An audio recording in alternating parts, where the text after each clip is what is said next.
Retour sur le plateau TV de la REF du MEDEF 2020, placé sous le signe de la Renaissance. Effectivement, beaucoup de dynamisme lors de cette REF. Eh bien, parlons un petit peu des médicaments, de l'industrie pharmaceutique. C'est éminemment intéressant parce que le constat est sans appel. 1450 cas d'indisponibilité en 2019, alors même que la France compte 250 laboratoires pharmaceutiques. Comment ce paradoxe est-il possible? Eh bien, c'est vrai que nous sommes désormais fortement dépendants des autres pays.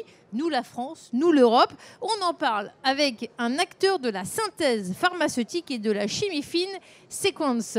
Pierre Luzeau, bonjour. Bonjour. Merci d'être avec nous. Vous êtes avec nous et vous êtes le président de Sequence. Alors, vous, ça ne vous a pas étonné. Il y a aujourd'hui une prise de conscience que les médicaments, notamment, sont faits ailleurs et que ça a des conséquences extrêmement lourdes, n'est-ce pas?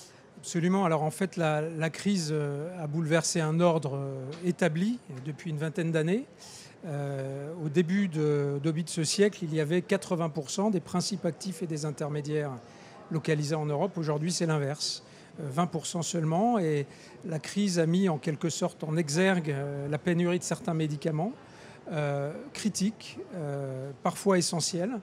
Et cette prise de conscience a été très soudaine par les populations, et ce qui a entraîné une pénurie qui a immédiatement posé la question de la souveraineté sanitaire et bien évidemment, dans la chaîne du médicament, de sa composante qui est la plus importante, qui est le principe actif, puisque c'est lui, à la fin, qui soigne les populations. Alors, peut-être un petit décryptage du principe actif, parce que vous jonglez avec tous les jours. Qu'est-ce que c'est que cette molécule, en deux mots? Alors, le principe actif, c'est la molécule qui possède en fait l'effet thérapeutique dans un médicament. Il est souvent présent en fait en faible quantité. Il est mélangé avec des excipients, d'autres éléments qui permettent de donner à la fois la forme, d'en faciliter l'absorption, de donner parfois le goût. Mais à la fin, le principe actif, c'est la molécule qui distribue finalement l'effet thérapeutique. Donc il est évidemment essentiel. Il se situe donc, comme vous l'avez compris, en amont de la chaîne de valeur.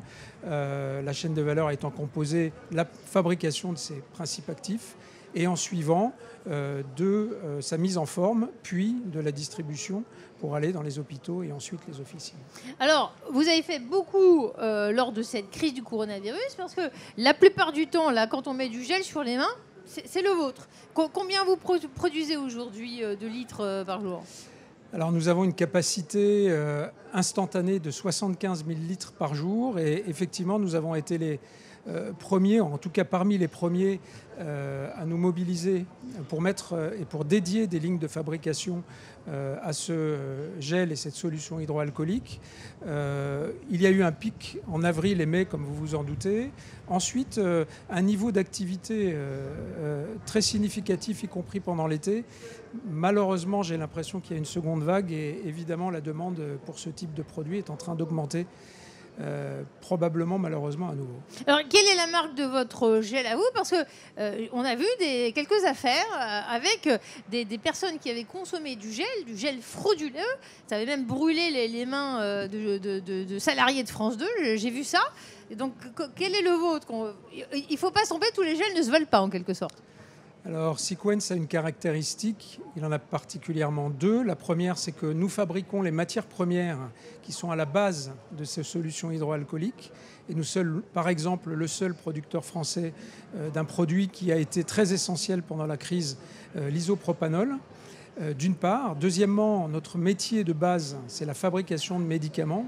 Donc, nous fabriquons ce gel dans des unités dites GMP, donc à très haut niveau de qualité. Et donc, en conséquence, cette marque, on essaye progressivement de l'imposer. Et on est très heureux d'avoir à la REF 20 la marque NAA est partenaire de la REF. Un mot, puisque le gouvernement vous a demandé de l'aider à reproduire du paracétamol en France. Comment ça se passe? Alors, comment ça se passe? Le rôle de Sequence ici est de proposer, de concevoir, de développer une unité de production et de l'opérer, si tant est que les acteurs, les grands laboratoires pharmaceutiques utilisent cette unité. Donc à ce stade, nous en sommes à l'étude de détail dont les résultats seront connus partiellement à la fin de l'année et à l'aune du début de 2021. Donc effectivement, c'est avec UPSA et Novartis que vous construisez cette unité opérationnelle. Elle sera située où?